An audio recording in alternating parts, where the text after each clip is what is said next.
आणि याविषयीचे अधिकचे अपडेट्स जाणून घेऊयात। आमचे प्रतिनिधी निलेश बुधावले आपल्या सोबत आहेत। निलेश, नागपूरमध्ये 33 वर्षांच्या नंतर हा शपथविधी होतोय, तिथे नेमकी कशी तयारी सुरू आहे?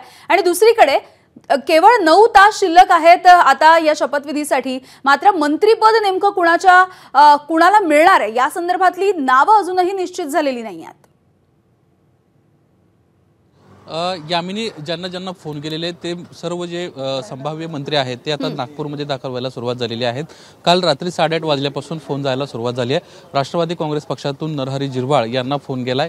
रात्री उशिरा हसन मुश्रीफ यांना देखील प्रदेशाध्यक्ष सुनील तटकरे यांना फोन केला आणि 9व्यांदा ते शपथ घेत आहेत यासाठी त्यांना शुभेच्छा दिल्याचं पाहायला मिळालं। राष्ट्रवादी काँग्रेस पक्षाकडून पहिल्यापासूनच सांगितलं जात आहे की समन्वय जो आहे तो प्रादेशिक समन्वय, जातीय समन्वय अशा सगळ्या गोष्टींचा विचार करूनच या मंत्रिपद दिली जातील आणि त्याचाच हा भाग म्हणावा लागेल।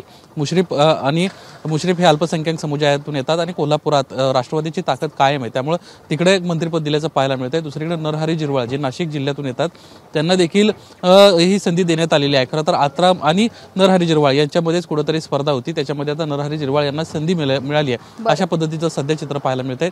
इतरही मंत्र्यांना फोन येत आहेत, मात्र अद्याप स्पष्टपणे कुणीही सांगायला तयार नाहीये। आज संध्याकाळी 4 वाजता राजभवनामध्ये शपथविधी सोहळा पार पडतोय, त्यासाठीची जय्यत तयारी राजभवनामध्ये सुरू झालेली आहे। खरं तर सातत्यानं वेगवेगळ्या तारखा समोर येत होत्या, मात्र आजच्या तारखेवर शिक्कामोर्तब झाले आणि 4 वाजता संभाव्य मंत्रिमंडळाचा शपथविधी देखील होणार आहे। राष्ट्रवादी काँग्रेस पक्षाकडून 9, एकनाथ शिंदेच्या शिवसेनेकडून 11, यासोबतच भाजपकडून 20-21 लोक जे आहेत त्या शपथ घेताना आपल्याला पाहायला मिळणार आहेत। शपथविधीसाठी संभाव्य जे मंत्री आहेत ते नागपूरमध्ये दाखल व्हायला सुरुवात झाली आहे। यामिनी, अगदी धन्यवाद निलेश। याविषयीचे अधिकचे अपडेट्स जाणून घेत राहू। तुर्तास धन्यवाद या माहितीसाठी। एबीपी माझा, उघडा डोळे बघा नीट।